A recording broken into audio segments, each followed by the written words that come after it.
Okay, this video is regarding the qualities of a good instructor. Any instructor main job is to deliver ideas, to deliver knowledge, to deliver skills, to deliver thoughts. He has to encourage and motivate thinking for the listeners or for the audience. So basically, he has to communicate. So number one for the qualities the instructor must have is communication skills.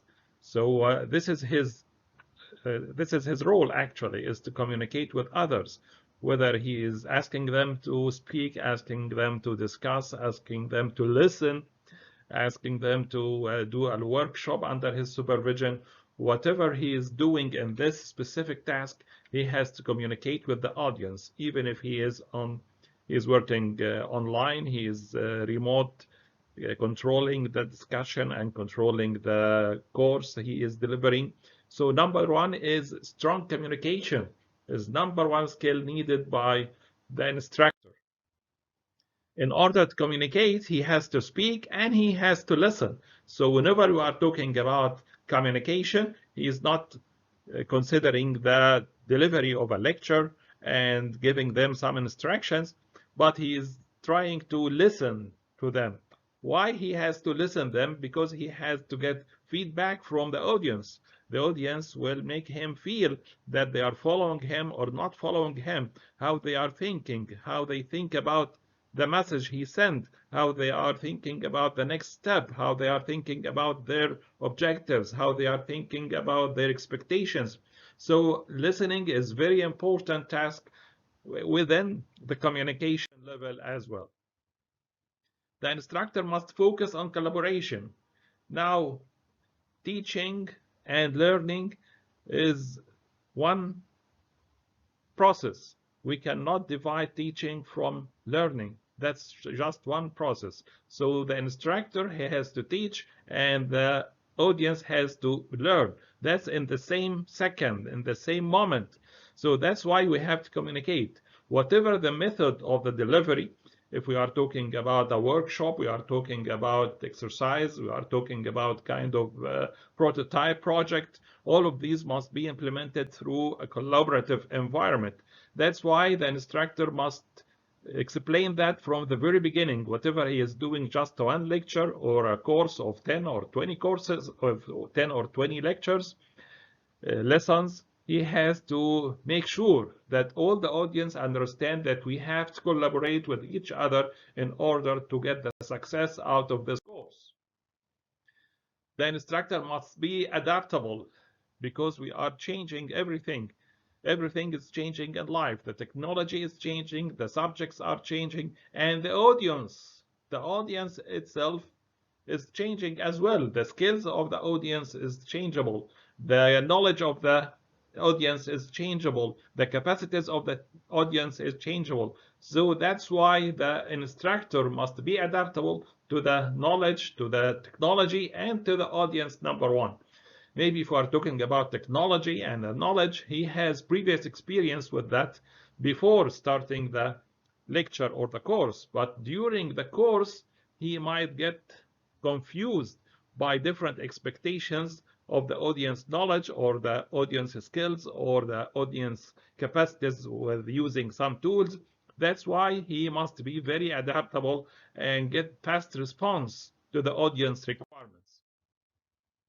He must be engaging the audience. He must attract the audience to participate in the workshops, to participate in the discussion, to participate in the research and analysis, to participate in the reporting and presentations, and so on. So he must be attractive. He must attract the audience to him.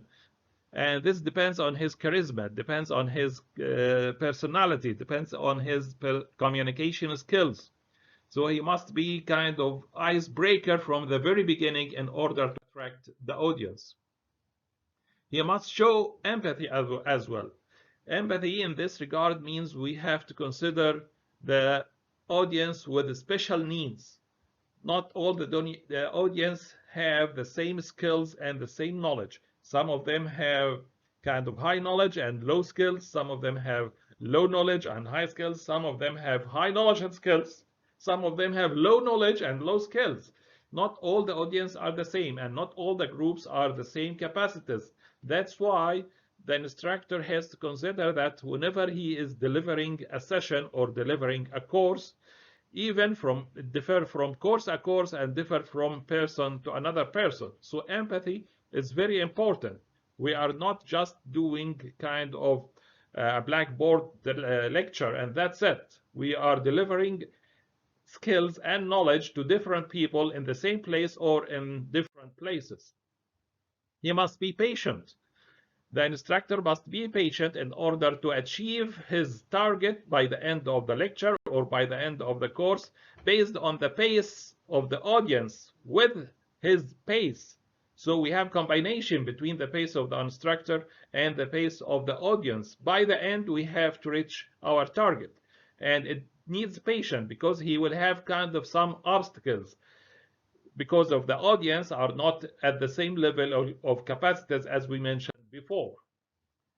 The instructor must have kind of real-world learning tools.